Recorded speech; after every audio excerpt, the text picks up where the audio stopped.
It is the base, though bitter, disposition of Beatrice that puts the world into her person and so gives me out. Well, I'll be revenged as I may. Now, senor, where's the Count? Did you see him? Troth, my lord, I have prayed the part of Lady Fame. I have found him here as melancholy as a lodge in a warren. I told him, and I think I told him true, that your grace had got the good will of this young lady, and I offered him my company to a willow tree, either to make him a garland as being forsaken, or to bind him up a rod, as being worthy to be whipped. To be whipped? What's his fault? The flat transgression of schoolboy who, being overjoyed with finding a bird's nest, shows his companion, and he steals it. Wilt thou make a trust the transgression? The transgression is in the stealer.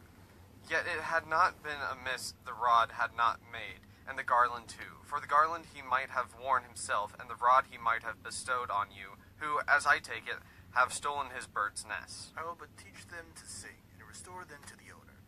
If their singing answer your saying, by my faith, you say honestly. The Lady Beatrice has a quarrel to you.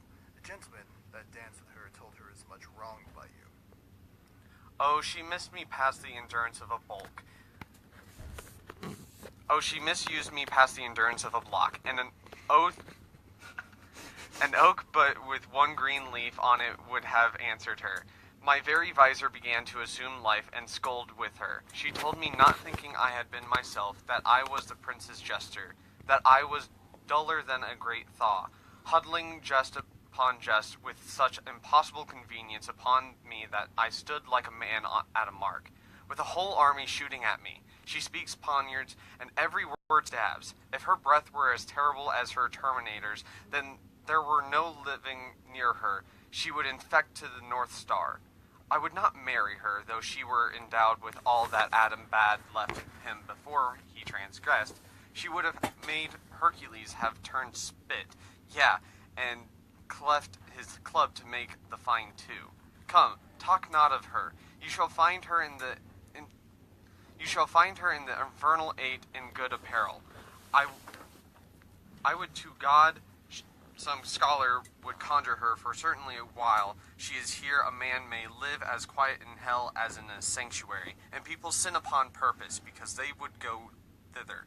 So indeed all disquiet, horror, and perturbation follows her. Look, here she comes. Will your grace command me any service to the world's end? I will go on the slightest errand now, to the antipodes that you can devise to send me on. I will fetch you a toothpicker now from the furthest inch of Asia, bring you the length of Prester John's foot, fetch you a hair off the great Cam's beard, do any embassage to the pygmies, rather than hold 3 words conference with this harpy. You have no employment for me? None, but to desire your good company. Oh God, sir, here's a dish I love not. I cannot endure my lady tongue. Come, lady, come. You have lost the heart of Signor Benedict. Indeed, my lord, he lent it to me a while, and I gave him use for it, a double heart for his single one. Marry, once before he won it of me with false dice, therefore your grace may well say I have lost it. You'll put him down, lady. You'll put him down. So I would not he should do me, my lord, lest I should prove the mother of fools. I have brought Count Claudio, whom you sent me to seek. Why, how now? Wherefore are you sad? Not sad, my lord. How then, sick? Neither, my lord.